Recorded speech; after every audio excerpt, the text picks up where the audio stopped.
Hey Battle Buddies, as you know, we've got STAG coming up on the 24th of September, our second game, right? I just want to make a couple of videos to, well, help you guys with visual aids. I think that might help us airsofters a little bit better. I want to run through the medic rule.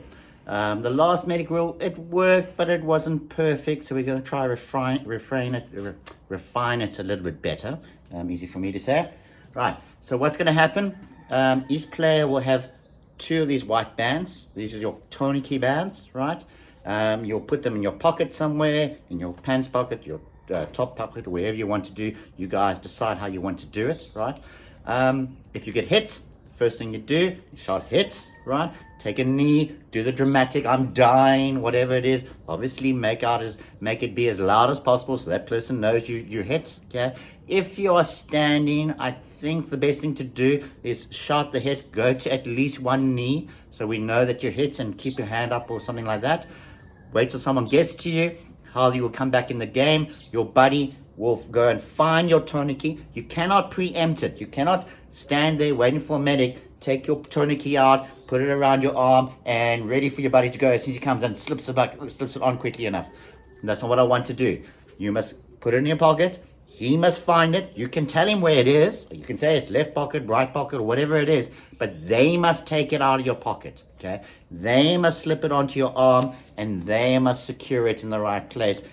Ideally around the bicep, somewhere around there. If you've got big arms, around the forearm or whatever it is. Okay, that is your first hit. Then you can come back in the game. Okay, if you get hit a second time, same procedure. Again, now you got a second tourniquet. Again, someone must come to you. They must find the tourniquet. Don't preempt it. They must put the second tourniquet around your arm. They must do it, not yourself. Not like, oh, buddy, you go for it. It's not how it works. They must physically do it themselves. Right, 2 hits. Back in the game, right? Third hit, this is different. Now you're a hit and you're a casualty, okay?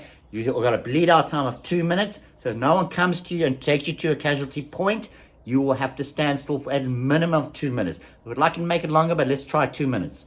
So 2 minute bleed out, you must stand still. Once you have bled out, right?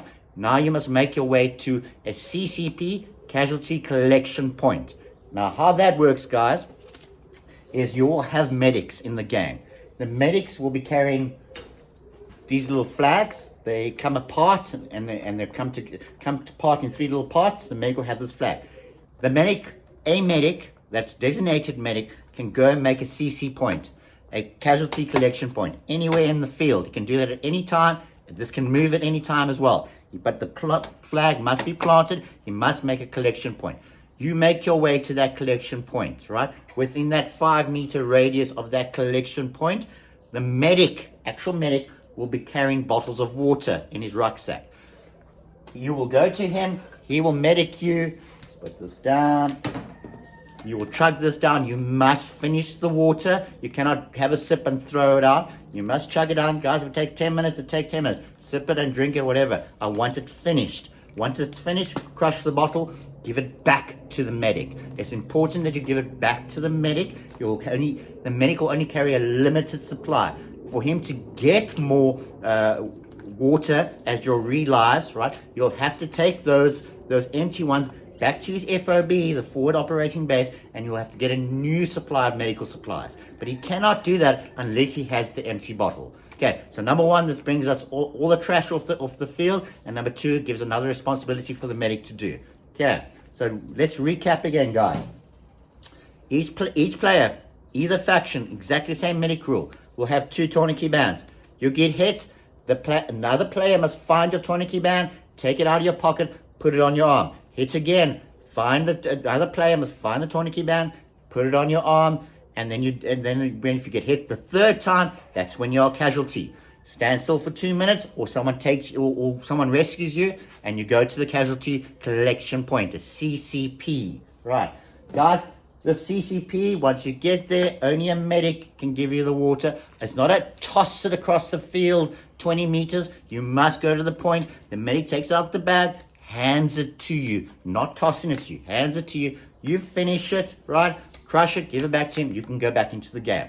Right, okay. CCPs, can be overrun, right? Medic has the same medic rules as well. They will all have tourniquet bands as well. Same medic principle for them as well. If they become a casualty, they must go to a CCP as well. You'll have more than one medic in the field, right? Guys, this is a strategic point for CCPs. Think about how you place them in the game, right?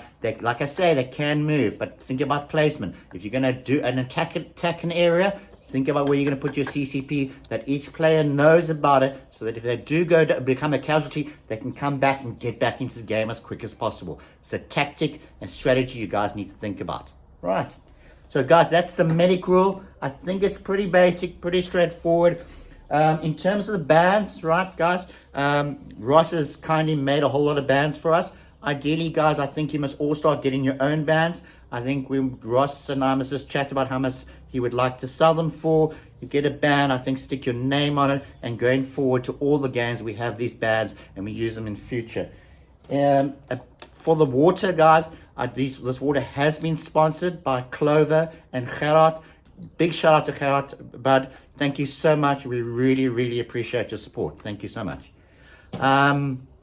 I think what I'll do next is I'll do an ammo loadout for you guys, so you can see exactly what type of loadout each team has to have. They're pretty similar, but going forward again, what the STAG requirements are. Right, thanks guys. Cheers.